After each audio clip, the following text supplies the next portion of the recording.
Action. On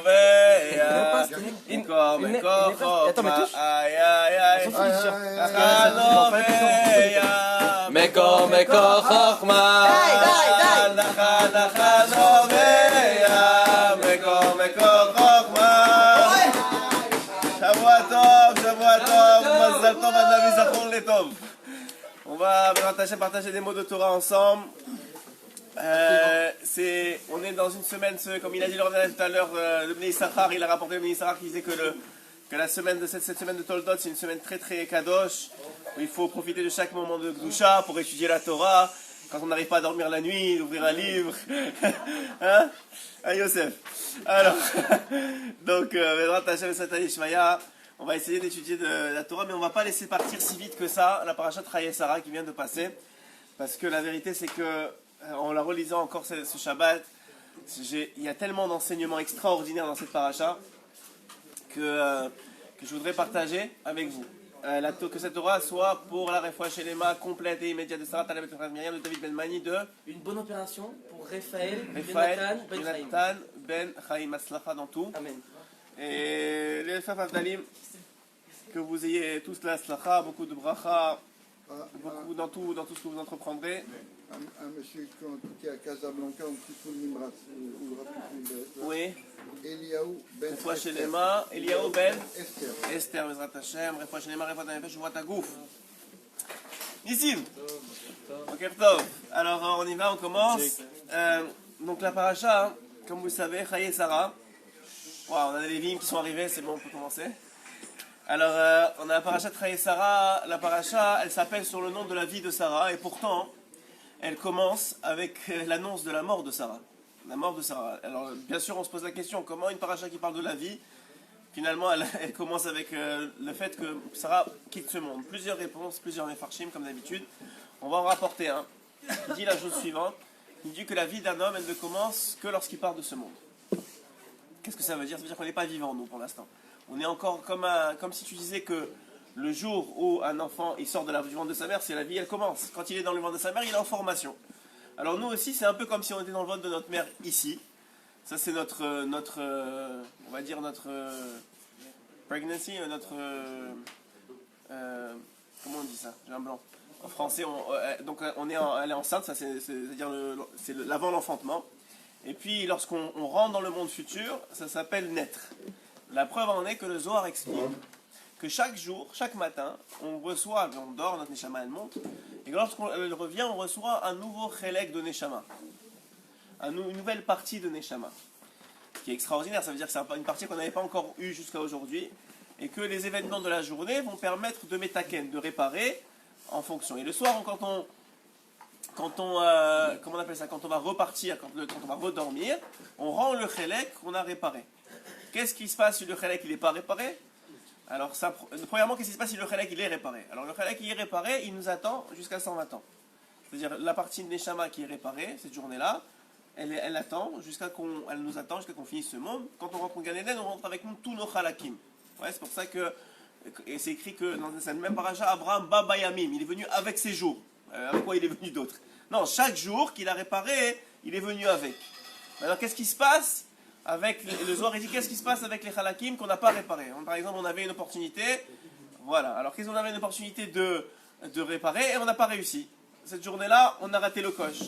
Deux solutions. Soit on fait tchouva avant la fin de notre mort, et ces halakim, on les répare avec la tchouva.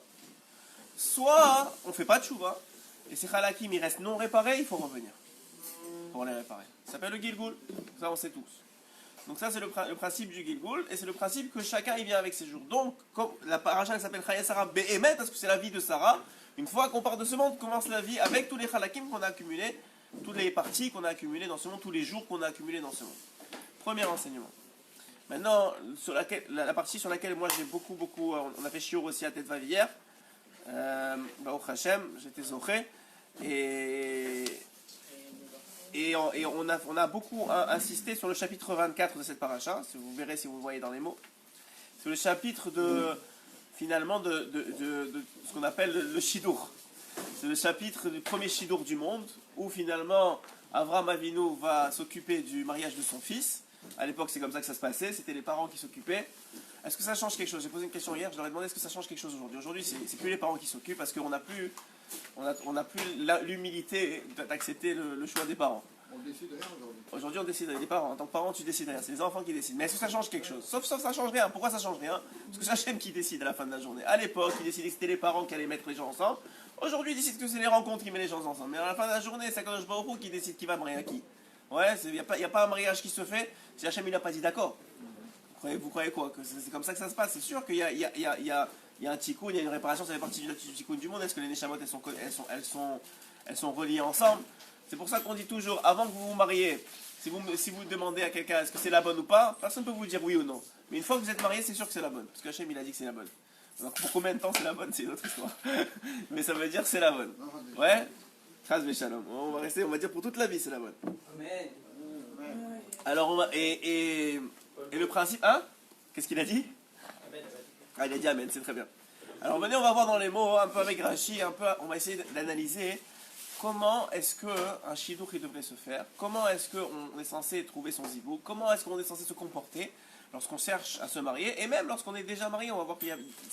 La Torah, elle est tellement pleine d'enseignements, c'est juste il faut lire et essayer de s'arrêter, au lieu de lire juste comme on écoute à la Torah et on ne se réfléchit pas à ce qui est écrit, juste s'arrêter sur ce qui est écrit et réfléchir comment ça marche. Alors c'est écrit Avraham Zaken Babayamim, et vous voyez ici qu'il avançait en âge, donc il avançait dans ses jours. Vachem berach et Avraham bakol. Et Hachem il avait béni Avraham dans tout. Rashi tout de suite il dit c'est quoi bakol? Qu'est-ce que ça veut dire quand un homme il est béni dans tout? Rashi il te donne il dit tout de suite un saut de la vie. Tu sais c'est quoi? Tu sais c'est quoi être béni dans tout? Il dit gematria bakol, gematria ben. C'est d'avoir un enfant. Être béni dans tout c'est juste d'avoir un enfant. On est tous bénis, pratiquement tous bénis dans tout. Ça veut dire être béni dans tout, dit Rashi, parce qu'il avait eu un enfant. Ça veut dire que s'il avait, il avait toute la richesse qu'il lui a donnée, il avait fait monter en Eretz Israël, il a fait tout ça, s'il n'avait pas eu d'enfant, il n'aurait pas été béni dans tout. Il n'aurait pas eu Bakol. Pourquoi? Parce qu'un enfant, et on le sait, ceux qui n'ont pas d'enfant, nous, ils sont prêts, même s'ils sont super riches, ils ont plein d'argent, ce que tu veux, ils sont prêts à tout donner pour avoir un enfant. Mais qu'est-ce que ça change? Il faut lui changer les couches, tu dors pas la nuit, c'est pas si fun que ça avoir un enfant. Ouais, après ça bien sûr qu'il y a beaucoup de bien, je caricature évidemment. Mais pourquoi c'est tellement important? Parce que c'est une prolongation de soi, on a l'impression d'avoir laissé quelque chose dans ce monde, et c'est vrai qu'on a laissé quelque chose dans ce monde. Comme je l'ai dit plusieurs fois, dans Maseret Rosh Hashanah, c'est écrit que chaque année, même les morts, ceux qui sont en haut, ils sont jugés. Par quoi ils sont jugés? Par le comportement des enfants. S'ils se comportent bien parce qu'ils ont été bien éduqués, parce qu'on leur a laissé des bonnes midotes, et ben ça nous fait monter dans leur mama, même si on est parti de ce monde depuis très très longtemps. Et inversement, on parlera pas du mauvais côté, oui. Mais on va dire que quelqu'un qui laisse un enfant dans ce monde, il a laissé une partie de lui. Vraiment mamache. Donc il a été béni bakol. Évidemment que les enfants, c'est pas seulement les enfants physiques, mais c'est aussi les enfants spirituels, on le dit souvent, les mitzvot, la Torah que vous laissez, les enseignements, les élèves, si j'aime les élèves, tout le monde, celui qui a des élèves, il laissera un chélek, il restera aussi des enfants. On continue. Vayomer Avraham el Avdo Zekan Beto Moshel Bechol Asherlo. Avraham, il va voir son serviteur, donc il prend un chalia. Pourquoi est-ce qu'Avraham il va pas directement? Disons que Israël ne veut pas qu'il sorte d'Israël, mais Avraham il peut sortir, il est déjà sorti. Pourquoi lui il va pas chercher la femme? Première chose, on voit de là que pourquoi c'est bon d'avoir un chalia ou un intermédiaire, c'est parce que la personne, le parent ou le frère ou la soeur, il est biaisé. Il aime tellement la personne qui veut son frère ou son fils qu'il est biaisé. Peut-être il va voir quelque chose chez l'autre, que lui ça lui plaît pas, mais c'est pas si grave que ça. Mais pour lui, non, il faut quelque chose de parfait, et donc il ne présentera pas la personne à son fils ou à sa fille. Ouais, où il a une vision de son fils et sa fille qui n'est pas la vérité. C'est écrit, on a dit dans Parashat Lech Lecha, qu'est-ce que la première chose quand la Torah commence à parler d'Avraham Avinu, elle commence avec Lech Lecha. C'est quoi Lech Lecha en traduction littérale? C'est va pour toi, c'est pas la traduction littérale. Pour toi, c'est vers toi. C'est va vers toi. Qu'est-ce qu'il dit à Hachem? Il dit à Hachem à Avraham Avinu, maintenant va vers toi, et quand tu sauras qui tu es, tu vas me trouver forcément, parce que je suis avec toi. Donc si tu enlèves tous les apparats et toute l'hypocrisie de la vie et tout ça, et tu prends juste quelques minutes par jour et tu vas vers toi, forcément que tu vas me trouver, parce que je suis dans la vérité, je suis en toi, je suis aussi une partie de toi. Donc la première chose qu'il dit ici, qui dit dans l'Ech Lecha à Avraham Avinu, il dit va vers toi. C'est pas grave, je te dis même pas où tu vas maintenant. Il n'a pas dit tu vas en Israël, il a dit va vers toi. Après ça tu vas voir, tu vas te trouver tout seul. Le chemin tu vas le trouver. Donc c'est une leçon d'humilité, mais c'est aussi une leçon de vérité. Un homme, il peut pas faire semblant avec Hachem. Parce qu'il fait semblant avec lui-même. S'il fait semblant avec lui-même, ça sert à rien. C'est-à-dire, l'homme, il dit, il fait semblant. Tu sais, il sait que, au fond de lui, il sait qui il est, mais tu sais, il faut donner le change avec les gens. Et à la fin, il donne tellement le change avec les gens qu'il donne le change même avec lui-même.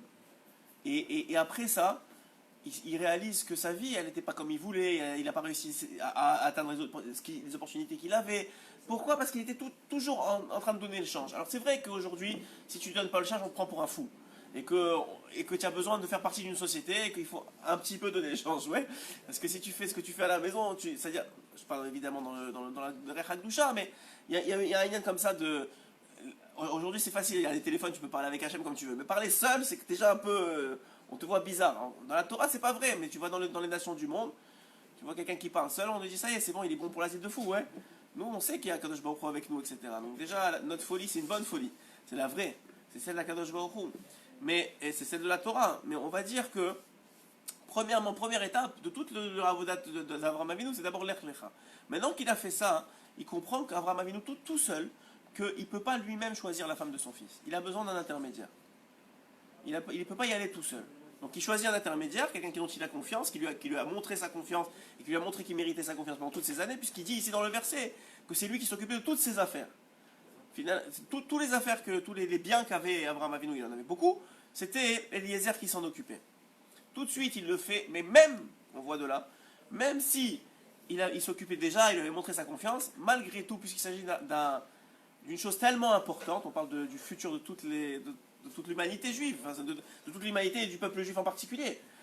Alors, il lui dit, mais maintenant, moi je sais que je ne suis pas biaisé, mais je ne veux pas que toi tu sois biaisé. Donc maintenant ce que tu vas faire, tu vas jurer. Et on sait, Rachid dit que, comment on jurait? On jurait sur quelque chose de kadosh. Par exemple, aujourd'hui, on jure pas aujourd'hui, mais à l'époque du Beth Amikdash, ou même avec Sota, ou dans d'autres endroits dans la Gemara, on voit qu'il fallait quelque chose un dvar mitzvah. Une chose de mitzvah, par exemple, à Sefer Torah, des tefilin, quelque chose, tu jures sur ça. Lui, il n'avait pas ça à l'époque, donc il a fait jurer sur sa Brit Mila. De là, on voit que quelque chose qui a l'air aujourd'hui complètement tamé, en vérité, c'est pas tamé, ça peut être quelque chose de très très kadosh, et ça doit être quelque chose de très kadosh. La preuve, c'est qu'Avraham Avinu, il prend ça comme témoin. Et Rav Rachid dit là-bas que en plus, non seulement c'est une mitzvah, mais c'est une mitzvah qu'il a acquis par la souffrance. Donc elle était chaviva là, elle était précieuse à ses yeux. Donc ça veut dire que Béhémet, il fait jurer sur quelque chose qui est précieux à ses yeux. C'est pas aujourd'hui, la Brit Mila, ça a tellement été déformé, et c'est aujourd'hui devenu le comment on dit ça, hein? Ouais, c'est une image, c'est une icône de l'Yetzirara. Mais c'est pas vrai, aujourd'hui, la réalité, c'est que toute chose, elle est dans la Gdusha aussi. Aujourd'hui, faire des enfants, c'est la plus grande Gdusha qui existe dans le monde. C'est juste comment toi tu te comportes avec. Ouais, c'est vrai dans tout, c'est vrai avec l'argent, c'est vrai avec tout. On a déjà dit dimanche dernier qu'il y a la Gdusha et la Touma, c'est tout, il n'y a pas autre chose. Ça veut dire la même affaire, tu peux la mettre dans la Gdusha et ça va t'amener dans des niveaux de proximité avec Hachem extraordinaires, comme on le voit dans la Gemara, où il y a un sage qui est venu voir, qui a suivi son rave jusqu'à dans la chambre à coucher, il s'est caché sous le lit. Et il écoutait les paroles qu'il disait à sa femme. Et quand il s'est rendu compte, il a dit, mais c'est fou, qu'est-ce qu'il est venu faire dans ma chambre à coucher? Il dit, Gamzo Torah. Même ça, c'est de la Torah. Ça veut dire, ça aussi, c'est de la Gdusha, ça aussi, c'est de la Torah. Moi aussi, je vais me comporter avec ma femme correctement. Donc on voit quoi ou bien, on a vu Rabban Gamliel qui restait à la porte du mikvé, et pour que les femmes, elles le regardent et qu'elles aient des enfants beaux. Alors on lui a dit, mais tu es devenu fou, tu te mets à la porte du mikvé et les femmes elles te voient et toi tu vois des femmes. Il dit, pour moi c'est comme des gazelles que je mets sur mon épaule. C'est pas, j'ai pas de Yetzerara, ça veut dire j'ai contrôlé mon Yetzerara tellement que c'est plus quelque chose qui m'attire. De là on voit que quoi? Que Bémet, un homme il peut arriver à un tel niveau de Gdusha que même la Brit Mila ça devient d'avoir Kadosh et qu'il peut faire jurer dessus sans arrière-pensée, sans mauvaise chose. C'est juste derrière Chagav que je vous dis ça, qu'un homme il doit même dans l'éducation de ses enfants faire comprendre à ses enfants qu'il y a la Gdusha et il y a la Touma. C'est tout ce qu'il y a dans le monde. Il n'y a pas qu'est-ce qui est bien, qu'est-ce qui n'est pas bien. Il y a qu'est-ce que tu fais qui te rapproche d'Hachem, qui est dans le derrière d'Hachem. Il y a ce que tu fais, la même chose. La même chose, tu peux voir deux personnes, elles font les mêmes actions, le même comportement, le même travail. Et il y en a un, il est dans le derrière d'Hachem parce qu'il pense à donner la tzedaka, à supporter la vraie rime, à faire ça. Et l'autre, il vole. Il pense à s'acheter, je sais pas quoi, la dernière PlayStation, j'en sais rien. Ouais. Il est parti. Ah, il est là, ok, d'accord, c'est bon. Alors, ouais, bon, ça va, c'est juste pour... Alors, je te ferai jurer. Donc, malgré qu'il lui fait confiance, il lui fait quand même jurer. Et il lui dit, tu prendras pas les filles de chez moi, et tu prendras, tu prendras une fille de ma terre natale, il dit, qui est elle, Artiv, et elle, Molat, Teler, la Karta, Isha, Livni, Yitzhak. Alors, on voit, Vayomer Elav à Eved. Alors, première chose qu'on voit, c'est lorsque il va lui dire que Hachem, il lui a promis, promis une descendance, etc., il va lui dire, Hachem, le Dieu de la terre et le Dieu du ciel. Et lorsque quelques psukim plus tard, on voit dans la paracha, hein, il va lui dire, quand il va lui dire, mais est-ce que je suis sûr que oui ou non elle va me suivre? Alors à ce moment-là, il va lui dire non, il va juste dire le Dieu du ciel et pas le Dieu de la terre. Pourquoi? Il va dire, Rashi il explique que quand Avraham Avinu, il était dans la maison de son père, Hachem c'était seulement le Dieu du ciel. Mais quand maintenant il lui a promis et Avraham Avinu il a dévoilé Hachem dans le monde, grâce à Avraham Avinu, dit Rashi, c'est incroyable. Il dit grâce à Avraham Avinu, Hachem c'est devenu le Dieu du ciel et le Dieu de la terre. Je veux dire, mais Hachem c'est toujours le Dieu de la terre. De là, Rashi nous apprend un truc incroyable. Si toi tu en fais pas le Dieu de la terre, c'est pas le Dieu de la terre. Si tu fais pas Hachem le Dieu de ta maison, ce sera pas le Dieu de ta maison. Si tu fais pas Hachem le Dieu de ta vie, ce sera pas le Dieu de ta vie. C'est-à-dire que si Hachem, il reste là où tu le laisses. Hachem, c'est vrai que c'est lui qui maintient le monde et que rien n'existe sans lui. Mais c'est incroyable. Dans les mots, Avraham Avinu, lorsqu'il parle du temps où il était chez son père, il dit c'est le Dieu du ciel. Et quand il parle d'aujourd'hui, où maintenant il envoie Eliezer chercher sa femme, il dit c'est le Dieu du ciel et le Dieu de la terre. Enfin, j'ai dit mais c'est pas possible. C'est toujours le Dieu. Pourquoi il n'a pas dit la même chose les deux fois? Il dit parce que là, quand il était chez son père, il n'avait pas encore dévoilé Hachem dans le monde. Donc c'était pas encore le Dieu de la terre. Donc qu'est-ce qui fait que Hachem c'est le Dieu de la terre? C'est quand on le reconnaît comme tel. Qu'est-ce qui fait que Hachem c'est le Dieu de ta maison? C'est quand tu lui mets une place. Mais si chez toi il n'y a que des cris, il n'y a que des insultes, il n'y a que des critiques, et il y a Shabbat c'est la guerre, et bon, il y a Shabbat c'est bien, mais on va dire c'est compliqué, etc. Qu'est-ce que tu veux? Après tu te demandes comment ça se fait, j'ai mis la mezouza devant la porte. C'est très bien d'avoir mis la mezouza, c'est déjà une très très bonne chose. Mais si tu ne lui laisses pas une place dans ta maison, c'est ça le libre arbitre de cette vie. C'est que si tu ne laisses pas une place dans ta maison, Hachem, il ne la prendra pas. Hachem, il prendra la place que tu lui donnes. Dans tout, c'est comme ça. Et plus tu lui donnes de place, plus il est content et plus il va faire pour toi. Alors, il lui dit, donc maintenant, va vers mon pays natal et tu prendras avec la carte Aïcha, Livni et Yitzhak, tu prendras une femme pour mon fils Yitzhak. Vayomer elav ha'eved, ulai lo tove האישה ללכת אחריי אל הארץ הזאת, השב אשיב את בנך אל הארץ אשר יצאת משם. Peut-être elle ne me suivra pas. Là aussi, on a un Rashi, et on a aussi un Ben Ishraï que j'ai lu ce Shabbat. Le Oulaï dans ce verset-là, il est avec un Vav, et on va voir tout à l'heure, lorsque Eliezer va rapporter l'histoire depuis le début, pour montrer à Bethuel et donc au père de Rivka et au frère de Rivka Lavan, que c'était une volonté d'Hachem qu'il récupère Rivka pour Yitzhak. Il va raconter toute l'histoire depuis le début. Il va reprendre cette phrase, peut-être vous ne l'avez pas remarqué hier, mais le Oulaï, il est sans vav à ce moment-là. C'est Elai. Alors pourquoi dire le Ben Ishraï? Le Ben Ishraï, il explique que jusqu'ici, sa question, elle était légitime. En vérité, les deux fois, la question, elle était motivée par un intérêt personnel. Pourquoi? Nous explique Rashi que Eliezer, comme vous le savez sûrement, Eliezer, il avait une fille. Et il espérait qu'elle se marie avec Yitzhak. Donc, il ne voulait pas vraiment ramener une femme de là où... enfin, de Haran. Il ne voulait pas ramener une femme de là où il devait la ramener. Donc, qu'est-ce qui se passe? Il a posé une question. Il lui a dit, peut-être qu'elle ne va pas me suivre. Mais, au début, j'accepte la Torah. Même Hachem, il dit, j'accepte la question. Donc, on laisse le vav. Peut-être que oui, peut-être que non. Mais une fois que, premièrement, Abraham va lui répondre, on ne prendra pas ta femme parce que toi tu es maudit et moi je suis béni. Donc déjà il a fini l'histoire. Et deuxièmement, une fois qu'il a eu tous les miracles à la fin, lorsqu'il trouve la femme, donc il trouve Rivka, il sait que c'est elle, il redit la question, mais à ce moment-là la Torah ne met pas le vav. Pourquoi? Parce qu'il a toujours la même ta'ana, il a toujours l'envie que ce soit sa fille, mais là il a plus la justification que ce soit sa fille, parce que là c'est pas peut-être, c'est sûr que c'est Rivka. Alors pourquoi tu redis Oulaï? Il n'y a pas de Oulaï, il y a Elai, ça veut dire en vérité tu veux que ce soit à toi. Et là, ça veut dire que ce soit vers toi, ce soit à toi. C'est-à-dire que là, tu veux en vérité que Israël qui se marie avec ta fille. Et de là, on voit quelque chose d'incroyable. Que malgré, on va voir dans les psukim, parce que c'est un shiur de psukim aujourd'hui, mais on va voir dans les psukim que combien il fait son travail correctement. Il va traverser arriver jusqu'à là-bas, toutes les étapes qu'il va faire pour trouver Rivka, il va parler avec son père et pour les convaincre, etc. Donc on voit qu'il fait vraiment son travail correctement, sa mission correctement. Et quand même, nous dit la Torah, il avait quand même un petit intérêt personnel qui aurait pu tout faire gâcher. Donc on voit combien un homme, malgré des fois il est dans le bon derrière, des fois il ne se rend pas compte que chez lui, il y a un intérêt personnel qui fausse un peu sa vision des choses. Il dit Hachem Eloka Hashamayim, encore une fois. Donc on voit ici que l'Éternel, le Dieu de mon... Ça va? Tu as pensé à quelque chose? Hachem, le Dieu du ciel. Donc là il ne dit pas le Dieu de la terre. Asher la carte il me fait ta vie lorsqu'il m'a pris de la maison de mon père. Donc c'était pas encore le Dieu de la terre. Omeretz molati Vasher diber elai. Vasher nishba ali les morts les aracha eten et haaretz azot ou ishlach malacho lefanecha vela karta isha livni. Il dit ne t'inquiète pas.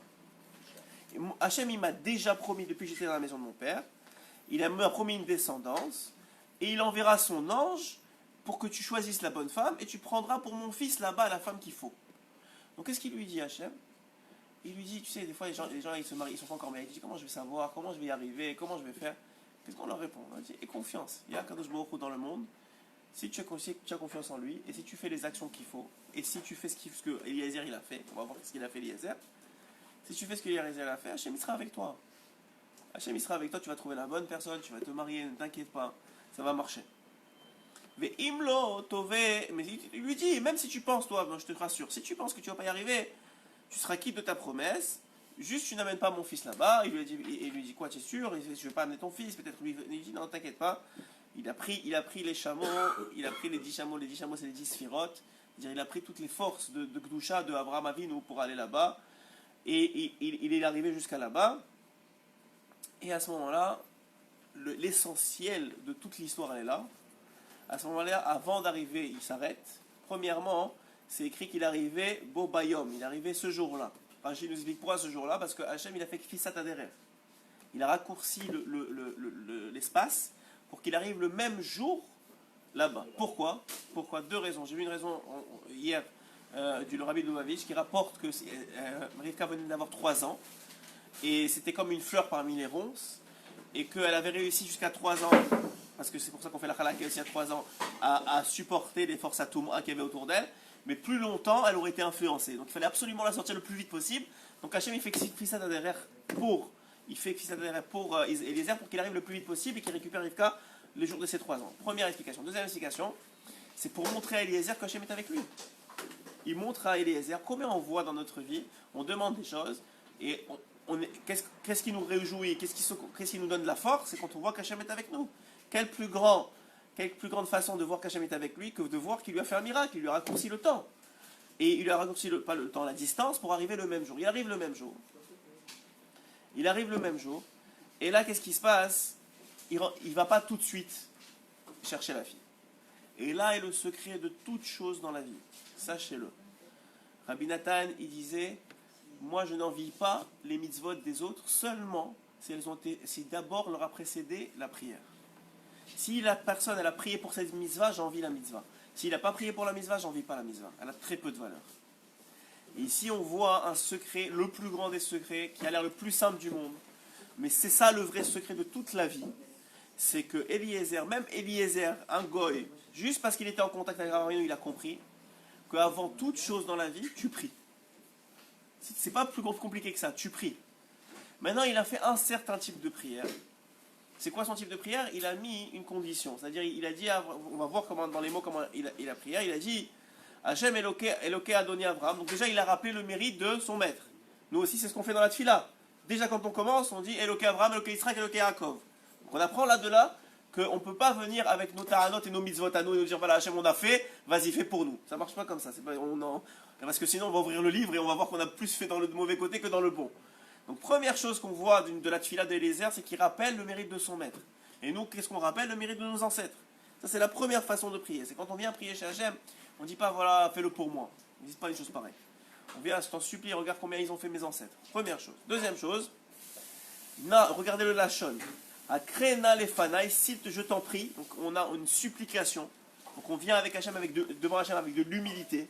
On dit à Kadosh Baruch Hu, tu me dois rien. Je te rappelle seulement le mérite de mes pères. Et je t'en supplie, je t'en prie, fais-moi rencontrer Hayom. Aujourd'hui, il va à ses chesed. Et il m'a donné. Et on apprend une autre chose de ce verset, que chaque fois que Hachem il répond à une fila, c'est seulement par chesed, c'est seulement par bonté. Il te doit rien, et on ne mérite pas. La seule chose qu'on demande, c'est chesed rinam. Je t'en supplie, toi tu as en toi une mida, Hachem, tu as une mida en toi qui s'appelle la bonté. Exprime-la avec moi, montre que tu es bon. Je ne mérite pas, mais montre avec moi que tu es bon, c'est tout ce que je te demande. Vous voyez juste en un passo combien on apprend de choses sur la tfila. Premièrement, le secret de la tfila. Deuxièmement, il faut rappeler ses ancêtres. Troisièmement, avec un lachon de tachadounim, comme il a fait Moshe Rabbeinu, avec un lachon de supplication. Quatrièmement, on comprend que chaque fois que Hachem y répond, c'est par chesed. Et cinquièmement, je vais vous dire ce que Rabbi Nathan dit. Il dit Rabbi Nathan qu'il y a 3 types de tfila. Le premier type de tfila, c'est une tfila qui demande seulement la matérialité. Par exemple, un gars, il veut gagner l'euro million pour l'euro million. Il veut être riche, il veut avoir des maisons, il veut avoir des voitures, il veut s'éclater. Il veut l'euro million. Il dit, Rabbi Nathan, cette tfila-là, cette partie du shiur, c'est peut-être la plus importante. Écoutez bien ce que Rabbi Nathan dit dans Écoutez la Chol. Il dit, Rabbi Nathan, cette tfila-là, elle s'appelle Toeva. C'est une abomination pour Hachem. Il la repousse du point. Alors je dis comment le gars il est devenu riche? C'est son tikkun, c'est sa réparation. Il est né avec ce mazal-là. La matérialité pour la matérialité, elle n'arrive que parce que c'est déjà prévu avant qu'il arrive dans ce monde ou à Rosh Hashanah. Mais en tout cas, c'est pas cette fille-là qui lui a amené ça. Cette fille-là ne sert à rien. Demande la voiture pour la voiture, la maison pour la maison ou l'argent pour l'argent. C'est une toeva, il dit Rabbi Nathan, et elle ne marche pas. Et si tu vois que le gars il a reçu, c'est parce que c'était déjà prévu pour lui. Ça n'a rien à voir avec la tefila. Deuxième type de tefila, Rabbi Nathan, c'est ce qui nous concerne à nous tous le plus. La plupart d'entre nous, on est dans ce niveau-là. C'est demander la matérialité pour la spiritualité. Par exemple, un homme, il demande de la parnassa pour pouvoir faire Shabbat, pour pouvoir amener ses enfants à l'école en la Torah, pour pouvoir lui-même étudier. Il veut une voiture pour amener ses enfants à l'école, pour pouvoir amener sa femme en vacances s'il a besoin, pour pouvoir s'occuper de faire les knitas de Shabbat sans aller prendre le bus, n'importe quoi. Tu demandes quelque chose de matériel, on est à peu près tous dans ce niveau-là. Quand tu demandes quelque chose, tu dis Hachem, je voudrais ça, parce que tu comprends, je veux être plus proche de toi, je veux pouvoir étudier, je veux pouvoir être tranquille, je veux pouvoir ça, pour pouvoir te servir correctement. Alors je veux la matérialité. Et c'est ce qu'a fait ici, c'était le niveau de Eliezer. Eliezer, qu'est-ce qu'il a dit à Hachem? Hachem, je voudrais, s'il te plaît, fais du chesed avec mon maître, et donne la bonne femme, la femme qu'il faut, à son fils, c'est-à-dire à Yitzhak, et au lieu de s'arrêter là, ce qui aurait été le troisième niveau qu'on va voir tout de suite, il a commencé à mettre des conditions. Ah, tu sais comment on va faire Hachem? Alors moi, je vais commencer à demander de l'eau, et elle va me donner de l'eau, et elle va donner de l'eau à ses chameaux. À ce moment-là, je vais savoir. Donc tout de suite, on voit quoi? On voit qu'il y a une condition qui est imposée. Condition ou un siman? C'est un siman, mais c'est aussi une condition. C'est-à-dire si cette condition n'est pas remplie, on ne demande pas. Ça veut dire quoi? J'ai besoin de preuves. J'ai pas besoin de preuves. Et d'ailleurs, on voit plus tard que Eliezer, il a compris. Parce que dès que ça s'est arrivé, il y avait 2 conditions en vérité. 1, qu'est-ce qu'il a mis comme condition Eliezer? 2, que ce soit de la maison d'Abraham, que ce soit de la famille d'Abraham. Et on voit que dès que la première condition s'est accomplie, tout de suite Eliezer, il a donné les simanim, il a donné la bague, etc. à Rivka. Et après, il lui a demandé d'où tu viens, comment tu t'appelles, c'est qui tes parents. Après, il a vérifié la deuxième condition. Donc déjà, il a compris que, bon, ça y est, j'ai eu le premier siman, j'ai eu le premier miracle, je vais m'arrêter là. Mais ça veut dire que c'est un siman, mais c'est aussi une condition. Par exemple, les gens, ils disent, moi, chaque fois, quand je suis en route de la les gens, ils me disent, j'ai envie de monter en Eretz Israël. Alors moi, je dis, c'est magnifique, tu as raison, c'est écrit que celui qui est pas en Israël, on a dit beaucoup de choses sur la grandeur d'Eretz Israël. Par Beno, il parle beaucoup d'Eretz Israël, on le sait. Alors, mais moi, je dis c'est magnifique, bravo. Mais je ne m'arrête pas là. Je leur dis, mais est-ce que tu pries? Tu pries pour Eretz Israël? Je vous dis, 90% des gens, ils baissent la tête quand je pose cette question-là. Alors, tu vois quoi? Alors, je leur dis quoi? Ça veut dire que tu veux pas vraiment. Parce que c'est quelqu'un qui veut vraiment quelque chose. Si vous demandez à Hannah, lorsqu'elle voulait un enfant, si elle a arrêté de prier tous les jours de sa vie. avant d'avoir Shmuel, elle a prié, jusqu'à ça. Demandez à Moshe Rabbeinu, quand il voulait rentrer en Israël, s'il a arrêté de prier. Plus que ça, est-ce que Moshe Rabbeinu, il a dit, au bout de 400 tefila, il a dit, hey, dis-moi, j'ai prié 400 fois, c'est bizarre que tu m'as pas répondu. Hey, dis-moi, j'ai prié 450 fois, c'est bizarre que tu m'as pas... Il n'a pas parlé, il a continué. Pourquoi il a continué? Parce que Moshe Rabbeinu, il connaissait le sod suivant. Qu'un homme, lorsqu'il veut quelque chose de rouhani, écoutez bien ce sod-là, c'est le sod de la vie. Quand un homme, il veut quelque chose de rouhani, c'est-à-dire se rapprocher d'Hachem, tout ce qui rapproche d'Hachem, la Torah, les mitzvot, tout ce que tu veux, ouais, quand il veut quelque chose de rouhani, qu'il sache que c'est qu'une question de ratzon, de volonté, qui s'exprime par la tfila, c'est-à-dire c'est qu'une question de tfila. Qu'il sache que c'est qu'un nombre de tfila, il va y arriver. C'est qu'une question de nombre de tfila, c'est rien d'autre. Ça veut dire que c'est sûr et certain, Rabbeinu dit Bevadaï, dans l'écoute de Moral, je ne vais pas vous lire l'écoute de Moral parce qu'on n'a pas le temps, mais Rabbeinu dit Bevadaï que la personne elle va arriver à ce qu'elle veut. C'est sûr que la personne elle va arriver à ce qu'elle veut. Sûr, hein? Ah, Moshe, il n'est pas rentré, parce que Hachem, il était honnête. Parce que Hachem, il lui a dit, tu vas rentrer, tu continues notre prière, tu vas rentrer. Mais maintenant, moi, je te demande de ne pas faire une autre prière. Donc, Hachem, donc il était honnête, Rabbeinu, il rapporte ça, et il dit quelqu'un qui est honnête, alors Hachem, il lui compte comme s'il avait fait la mitzvah. La preuve, c'est que Moshe Rabbeinu, il l'a monté sur la montagne, il a dit maintenant regarde tout, et c'est comme, le verset dit c'est comme tu as fait. Ça veut dire, en vérité, il l'a fait, il est rentré dans Israël, c'est juste qu'il n'a pas fait physiquement. Mais il l'a fait, ça veut dire, un homme, il a survolé, et on dit qu'avec ses yeux, il a vu toute la terre d'Israël. Ça veut dire qu'un homme qui sache, s'il veut grandir en Torah, s'il veut grandir en Tfila, s'il veut grandir en Midot, s'il veut grandir en n'importe quoi, il va y arriver. Et s'il n'y arrive pas, c'est parce qu'il n'avait pas assez de ratson. C'est parce qu'il voulait. Quelqu'un veut monter en Israël, il va y arriver. C'est qu'une question de tefila. C'est incroyable de dire ça. Tu dis, mais non, tu comprends, j'ai plein de choses, j'ai mon travail, tout ça, c'est que des conditions. Hachem, il peut les éliminer en 2 secondes. Il peut refaire toute ta vie pour que ça fonctionne. C'est qu'une question de ratson, donc qu'une question de tefila. C'est tout. Rabbeinu, il dit, Bevadaï, c'est sûr qu'il va recevoir ce qu'il demande. C'est seulement combien il va prier. C'est fou de dire une chose pareille. Et alors maintenant, ça c'est le 3e niveau de tefila. Celui-là, s'il prie comme ça, c'est sûr qu'il va avoir ce qu'il demande. C'est quoi le 3e niveau de tefila? C'est la tefila sans condition. C'est quelqu'un qui dit à Hachem, tu sais quoi? Moi, je veux monter en Israël. Je te donne un exemple d'Israël, on peut prendre dans tous les exemples, c'est comme ça. Maintenant, je te donne pas de condition. Toi, tu t'occupes de tout. Tu me fais rencontrer les gens, tu me fais trouver mon travail. Moi, je dis pas, je veux tel travail, je veux tel boulot. Je dis pas ça, moi. Je veux tant d'argent pour monter, je dis pas comme ça.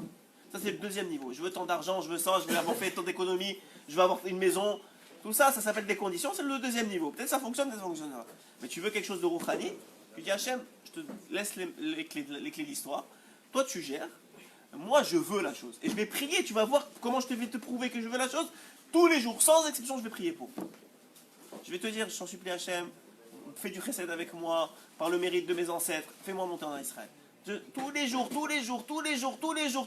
cet homme-là, il partira pas de ce monde sans y aller. Et si jamais, pour X ou Y raison dans ton tikkun, c'est complètement bloqué, quand il arrivera à 120 ans, on le considérera comme s'il avait été. Comme s'il avait été. Ça veut dire qu'un homme, il ne peut pas se leurrer. Encore une fois, on a dit arrêtons, moi je m'inclus dedans, de faire semblant. Ah, j'ai envie. Tu pries pour, ça te fait mal, tu as envie vraiment, ou tu fais semblant. Si tu fais semblant, au moins le fait que tu réalises que tu fais semblant, peut-être ça va te donner un électrochoc. Tu vas dire, quand je vais rester toute ma vie ici. Si ça continue comme ça, qu'est-ce que je vais faire? Ça c'est pour un exemple, et c'est la même chose pour les enfants, c'est la même chose pour la Torah. Un homme, il ne comprend pas la Torah. Alors il étudie, il ne comprend pas. Il étudie, il ne comprend pas.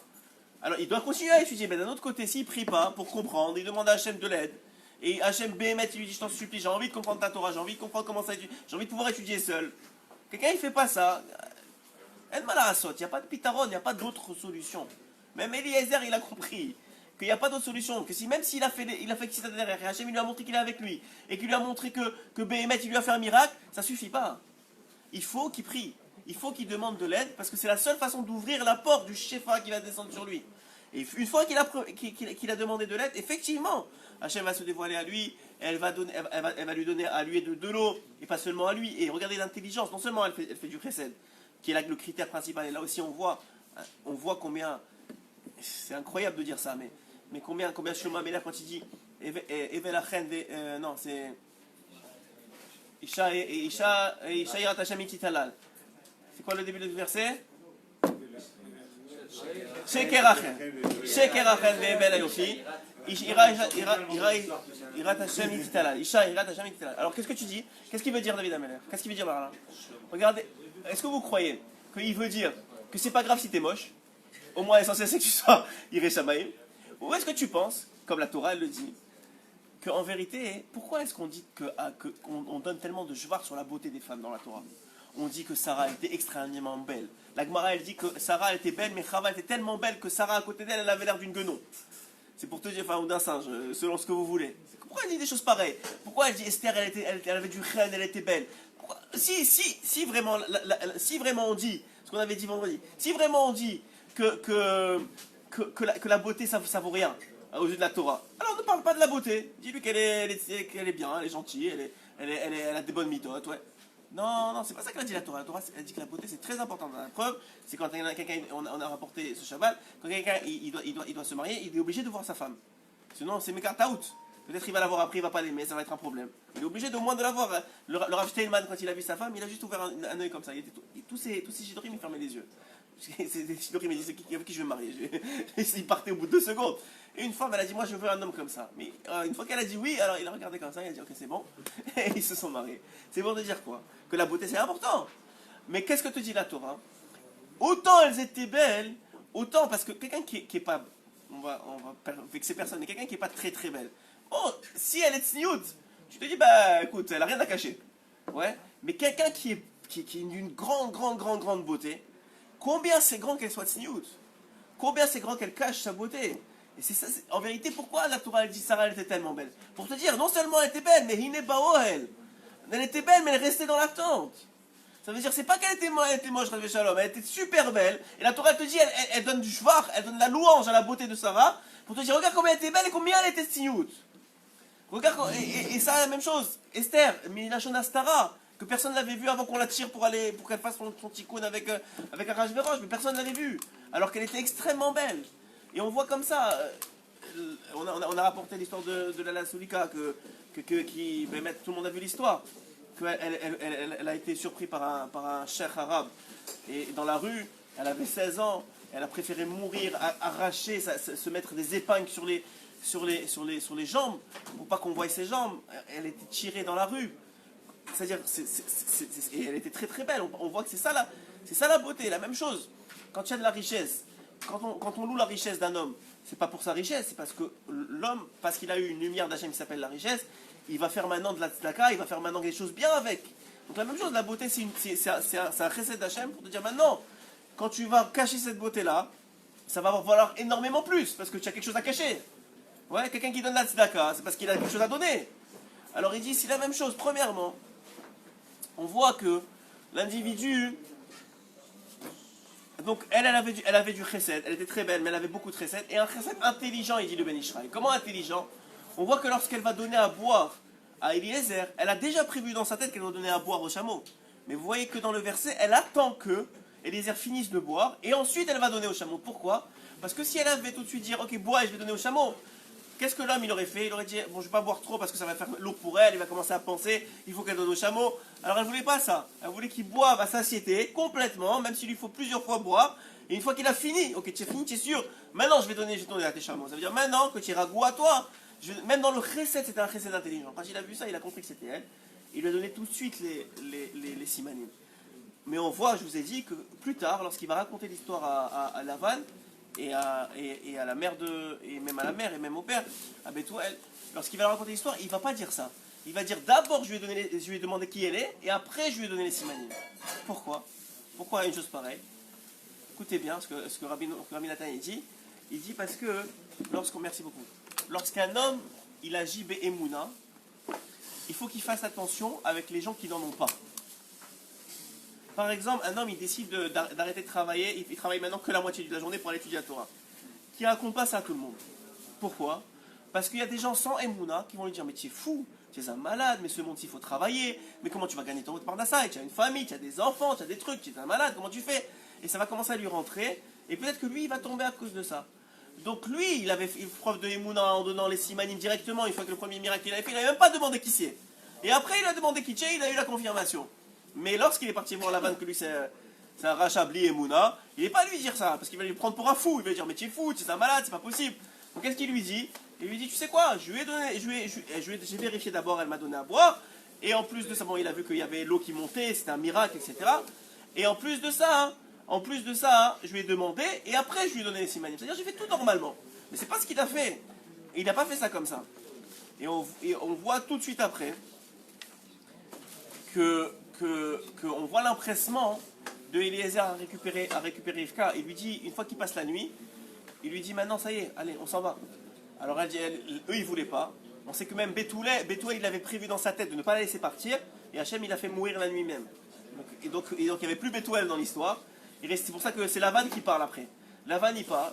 Et il dit ok, est-ce que maintenant peut-être on va. Et la mère elle dit non, laissez-la avec nous. Peut-être un an, peut-être 10 mois, laisse-la avec nous.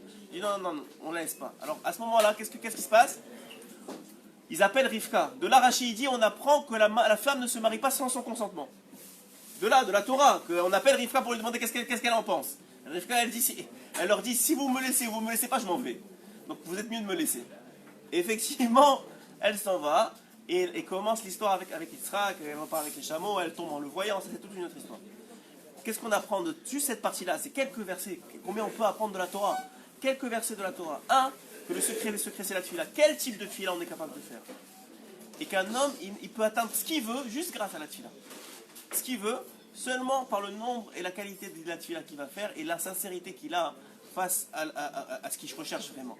S'il est sincère et s'il prie, c'est pas moi qui le dis, moi j'aurais pas osé le dire. Rabbi Nachman de Breslev, il vous dit, lui qui a été voir en haut, que celui qui est sincère et qui prie, il va obtenir ce qu'il demande. Quand c'est pour la Rouhaniout. Quand c'est le troisième type de tefila qu'on a défini aujourd'hui. Chazak ou Baro. Rabbi Hanania Merakasha Omer Atzak Kadosh Baruch Hu Lezakol Yisrael Lefichach Yirba Harem Torah